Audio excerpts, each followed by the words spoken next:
দেশনায়ক সুভাষচন্দ্র বসু জুতোর তলায়, যাকে বলা হতো এশিয়ার মুক্তি সূর্য, যাকে শুধুমাত্র বাংলায় নয়, শুধুমাত্র ভারতে নয়, সমগ্র দক্ষিণ এশিয়ায় পূজিত ছিল, যিনি জাপান থেকে কোরিয়া, জার্মান থেকে বিস্তীর্ণ ইউরোপের এলাকা, আয়ারল্যান্ড, ইংল্যান্ড সর্বত্র পূজিত সেই সুভাষচন্দ্র বসু, যেই সুভাষচন্দ্র বসুর জন্য আজকে স্বাধীন রাষ্ট্রে স্বাধীন নাগরিক হয়ে আমরা নিঃশ্বাস নিতে পারছি, কথা বলতে পারছি, রাজনৈতিক তর্ক বিতর্ক করতে পারছি। সেই সুভাষচন্দ্র বসু বুটের তলায় ব্রিটিশরা নয়, পরাধীন ভারতে নয়, স্বাধীন ভারতে, স্বাধীন ভারতের স্বাধীন সরকারের আমলে সেই সরকারের একজন সাংসদ অনন্ত মহারাজ এবং তার সাঙ্গপাঙ্গ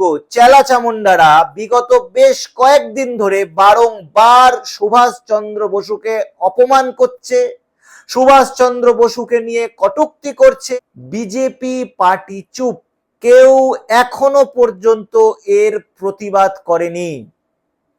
কোন স্তরের কোন নেতা একটা কথাও বলেনি।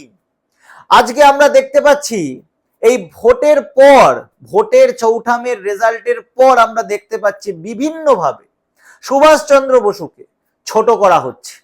কখনো বলা হচ্ছে গুন্ডাদের সর্দার, যে তার লোকেরা নাকি গুন্ডা বাহিনী।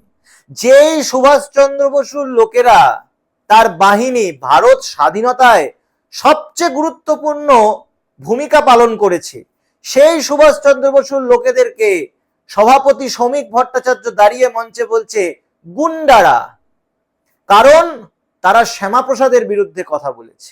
আজকে আবার আমরা দেখতে পাচ্ছি আরেক রাজ্যসভার সাংসদ অনন্ত মহারাজ এবং তার লোকেরা বারংবার আক্রমণ করছে।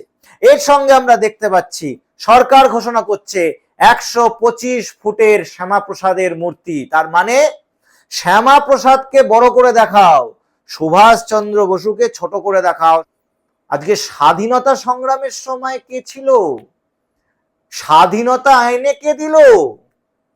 আজকে আমরা স্বাধীনভাবে ভারতে বাঁচতে পারলাম, আমরা ভুলে যাব? আমরা এত বড় বেঈমান? আমাদের সত্যি রক্তের মধ্যে কোনো স্বাধীনতা সংগ্রামের রক্ত আছে এই বাংলার মাটিতে? স্বাধীন বাংলার মাটিতে, স্বাধীন ভারতে সুভাষচন্দ্র বসুর অপমান হবে, সেটাও জনপ্রতিনিধিদের দ্বারা, এবং তাদের পার্টি এটাকে প্রশ্রয় দেবে? এই দিন দেখার জন্য আমরা বেঁচে আছি?